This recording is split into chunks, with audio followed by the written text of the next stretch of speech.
Halo semuanya, kembali lagi di channel Raja Galbay ya. Nah, hari ini saya ingin membahas tentang Galbay 3 tahun di pinjol yang legal OJK. Apa yang akan terjadi? Oke, nah, siapa yang Galbay 3 tahun? Saya sendiri.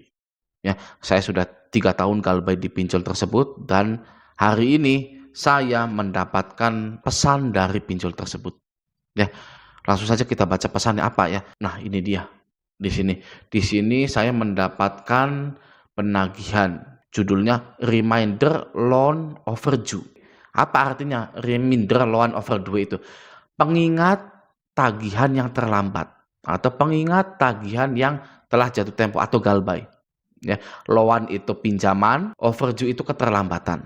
Nah, itu bahasa finance gitu ya. Oke, nah di sini dia bilang, "Selamat siang Bapak Ibu." Ini saya blur dulu ya, mohon maaf ya. Oke, nah sehubungan dengan pinjaman Bapak Ibu atas nomor pinjaman CL220 sekian-sekian yang telah jatuh tempo dan menunggak selama 898 hari dengan nominal tunggakan sebesar 2.955.000, kami mengingatkan untuk segera melakukan pembayaran atas pinjaman tersebut pada hari ini agar terhindar dari akumulasi denda berjalan dan catatan kredit yang tidak baik.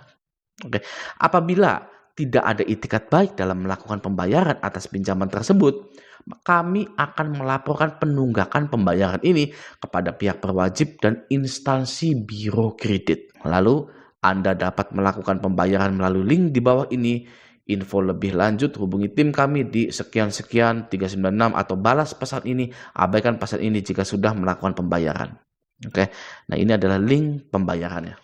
Jadi saya sudah menunggak selama 898 hari. Nah, di sini ada kata-kata yang membuat mental para Galbayers ini goyah. Apa itu? Di sini kami akan melaporkan penunggakan pembayaran ini kepada pihak berwajib dan instansi biro kredit. Wih, ya. Pihak berwajib. Nah kan, kalau orangnya mentalnya itu belum kuat, ya itu, ya sudah. Ampun Pak, ya kan, saya langsung bayar hari ini juga. Gitu ya. Kalau orang yang mentalnya belum kuat, itu ya di sini. Dia setelah menerima pesan seperti ini, dia akan tulis seperti ini. Baik Pak, ya, akan saya bayar. Sebentar ya Pak, saya janji bayar tanggal misalkan tanggal 19. Pak, maafkan saya ya Pak, sudah nunggak gitu kan. Itu oke, kirim terus tak itu. Nah, ketika dikirim ini ya, apakah mau cash ini akan balas pesan Anda yang seperti ini? Baik Pak, akan saya bayar Pak, sebentar ya Pak gitu. Pasti akan balas. Kenapa mereka akan balas? Karena dari sekian juta orang yang Galbay, Anda itu yang balas sendirian tadi itu. Ya, ini nih.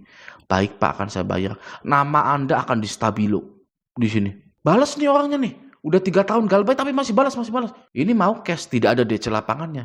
Kalau Galbay di pinjol lain yang ada DC lapangannya, ya, ini DC WA-nya akan menginformasikan ke DC lapangan untuk menemui Anda. Ya, bagaikan menemukan mutiara di jerami. Di tumpukan jerami itu ada mutiara, ya Anda itu yang balas ini. Gitu ya. Nah, apa yang saya lakukan? Tidak membalasnya. Ya, ini saya hapus, ya kan? Tek. Alhasil apa? Tidak ada yang namanya balas-balas lagi. Oke? Apa resikonya tidak membalas? Itu hanya ada di kepala Anda. Resiko tidak membalas pesan, resiko tidak membalas WA, resiko tidak membalas email. Itu hanya ada di pikiran Anda. Kenapa? Karena Anda merasa salah. Karena Anda merasa sudah dibantu, tapi malah kabur. Gitu, malah menghilang, malah lain-lain. Guys, saya kasih tahu. Mereka itu bukan ngasih bantuan kepada Anda. Ya. Anda ngerasa sudah dibantu, dikasih pinjaman. Gitu, tapi malah kabur, tapi malah Galbay gitu. Bro, ya. Mereka itu bukan bantu Anda. Kalau bantuan itu ya seperti pemerintah membantu Anda. Ya, ngasih beras, ngasih sebulannya kasih 300 tanpa pamrih, tanpa minta sini kembalikan beras saya. Ya, pemerintah sudah menggelontorkan 5 kg beras kepada rumah tangga si A, si Ahmad. Bulan depan si Ahmad harus bayar 6 kg beras. Nah, itu bukan bantuan namanya. itu dipinjamkan dan dibungakan, atau bahasa kerennya dibisniskan, ya. Kalau dari pemerintah, si Ahmad sudah dikasih 5 kg beras, ya sudah, itu namanya bantuan. Oke. Nah, yang terjadi di pinjol ini adalah mindset yang terbolak-balik. Dikira kita ini telah dibantu oleh pinjol-pinjol tersebut. Bukan. Mereka itu bisnis. Pinjol dan Anda itu bisnis. Sampai banyak yang gagal bayar pun, mereka itu sudah tahu resikonya. Sudah menanggung resikonya. Para pinjol-pinjol ini sudah tahu resikonya bakal banyak yang gagal bayar. Ya kan? Tapi tidak akan menunjukkannya kepada Anda. Ya, misalkan, loh katanya pinjol sudah tahu resikonya akan banyak yang gagal bayar. Kok masih nagih saja? Ya iya, namanya bisnis kan?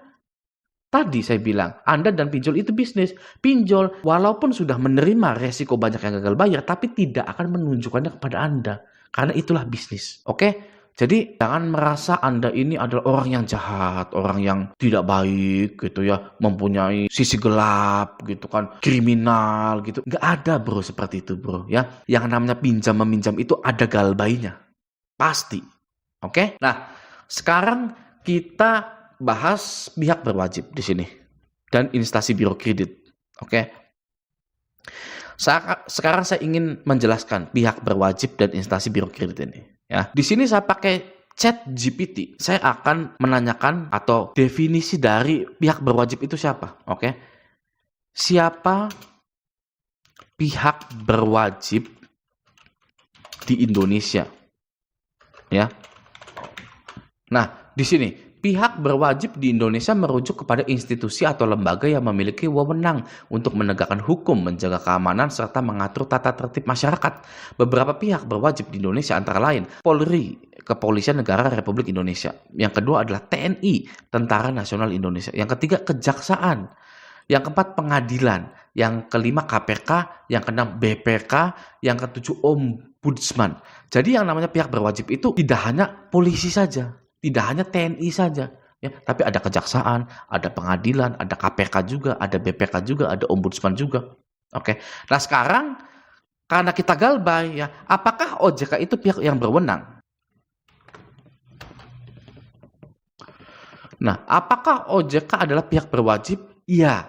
Otoritas Jasa Keuangan atau OJK merupakan pihak berwajib di bidang pengawasan dan pengatur sektor keuangan di Indonesia. Oke, jadi OJK pun pihak berwajib, ya.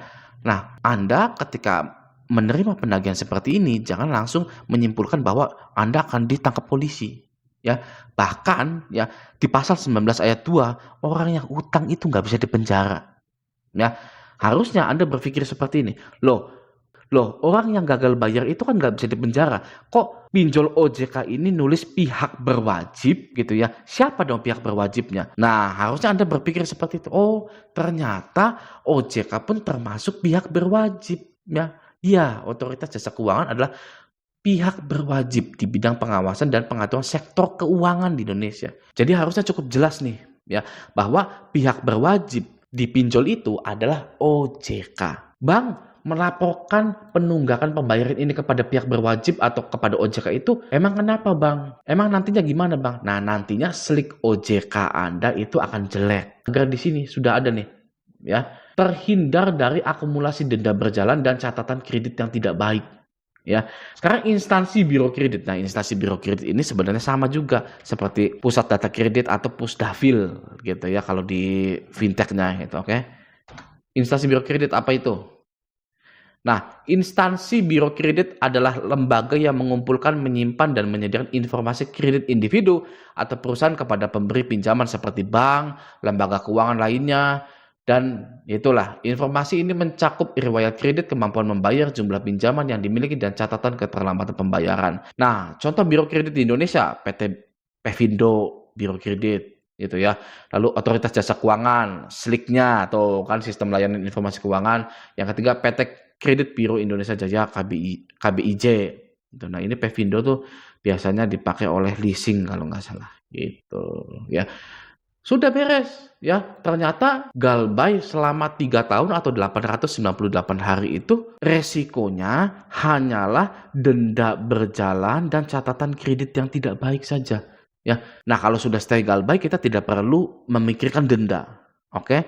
kita tidak perlu juga memikirkan catatan kredit yang tidak baik ya, karena kita sudah mau bebas, sudah mau lepas gitu ya, sudah mau move on dari yang namanya kredit-kredit tersebut. Oke, jangan takut-takut ya. Stop korban pinjol di Indonesia. Tidak ada lagi berita tentang korban pinjol di Indonesia ini. Oke ya, nah semoga video ini bermanfaat. Sampai jumpa di video selanjutnya.